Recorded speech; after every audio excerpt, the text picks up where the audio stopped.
Hello everybody, I'm Will Rycroft from Waterstones. And I'm Kiran Milwood-Hargrave. Kiran is the author of The Girl of Ink and Stars and The Island at the End of Everything, which are both fantastic books. You should obviously buy them right now if you haven't already. But we are here at Brasenose College in Oxford, and we're here in this particular place for a very good reason, aren't we, Kiran? What is that reason?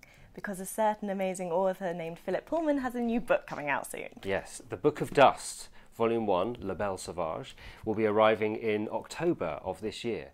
But we have come here to Oxford because we want to talk about the three previous books. And in fact, this is the point at which I have to hold up my hands and say I haven't read any of the Dark Materials trilogy. You're shaking your head at me. It's just a disgrace, frankly. Well, I do feel a bit bad. I asked on Twitter whether I should read the books because I hadn't read them. And I got quite a lot of replies in caps, with quite a lot of swearing actually, saying, why haven't you read them? Oh my God, yes, you must immediately. You will understand those reactions once you've read them. What is so fervent about people's love of these books? Why should I read them?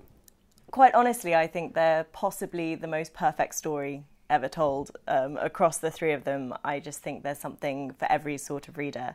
And yeah, as I say, you will understand once you've read them, but you will find your thing that you love about them. For me, it's sort of the central relationship. Okay. But it will be different for every person. This is exciting. One of the most perfect stories ever told. That is a pretty impressive write-up.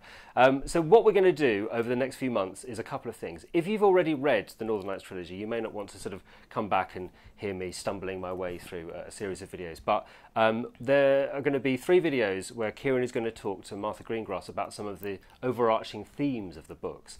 What I'm going to do is take away my copy of Northern Lights and read it. And I will come back in a month's time, and Kiran and I will talk about what I've discovered from reading the first book. And then we'll do that with book 2 and book 3. And I will sort of discover this wonderful world, and Kiran will explain it all to me, and everything will be marvellous.